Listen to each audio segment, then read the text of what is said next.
Que la paix de notre Seigneur Jésus-Christ soit avec votre esprit. Amen. Le texte biblique de ce vendredi 28 février 2025 est tiré de l'Épître aux Éphésiens, chapitre 4, du verset 25 au verset 32.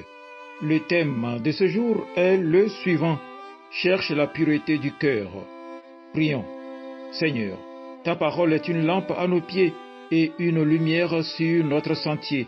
Conduis-nous par cette parole, afin qu'elle éclaire notre vie quotidienne. Amen.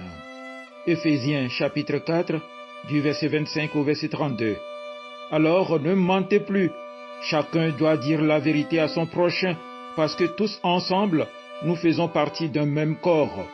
Quand vous vous mettez en colère, ne commettez pas de péché. Votre colère doit cesser avant le coucher du soleil.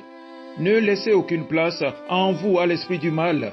Le voleur ne doit plus voler, il doit plutôt faire tous ses efforts pour travailler de ses mains honnêtement. Ainsi, il pourra donner quelque chose à celui qui a besoin d'une aide. Aucune parole mauvaise ne doit sortir de votre bouche. Dites seulement des paroles utiles qui aident les autres selon leurs besoins et qui font du bien à ceux qui vous entendent. Dieu vous a marqué de son Esprit Saint, alors ne faites pas de peine à cet esprit. En effet, c'est lui qui vous assure qu'un jour, Dieu vous libérera complètement de vos péchés. Ne gardez pas dans votre cœur le mal qu'on vous a fait. Ne vous énervez pas, ne vous mettez pas en colère. Faites disparaître de chez vous les cris, les insultes, le mal sous toutes ses formes. Soyez bons les uns pour les autres, ayez un cœur plein de tendresse. Pardonnez-vous les uns aux autres, comme Dieu vous a pardonné dans le Christ. Amen.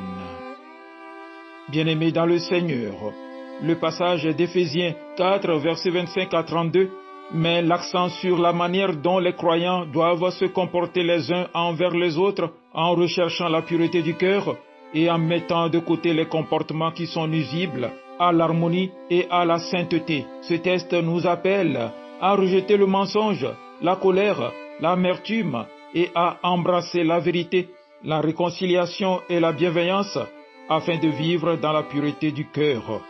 Pour chercher la pureté du cœur, il faut rejeter les mauvaises attitudes. La pureté du cœur commence par un rejet des attitudes négatives telles que le mensonge, l'amertume, la colère et la médisance. Nous devons lutter contre ces comportements en nous appuyant sur la grâce de Dieu et en cherchant à imiter le Christ. Il faut chercher la réconciliation. Même dans les moments de colère, nous devons agir rapidement pour rétablir la paix et la réconciliation, afin que notre cœur ne soit pas pollué par la haine ou la rancune. Il faut cultiver des paroles positives. Le contrôle de notre langue est essentiel pour maintenir la pureté de notre cœur. Nous devons utiliser nos paroles pour édifier et encourager en étant conscients de leur pouvoir. Il faut suivre l'exemple de Dieu. Le pardon est une clé pour vivre dans la pureté du cœur. Tout comme Dieu nous a pardonné, nous devons nous aussi pardonner aux autres.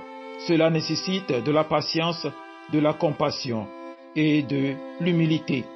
Bien-aimés, ce passage nous appelle à vivre selon des principes de pureté de cœur en rejetant les comportements négatifs et en embrassant la vérité, la générosité, la paix et le pardon. En recherchant ces attitudes dans notre vie quotidienne, nous reflétons la nature pure et sainte de Dieu.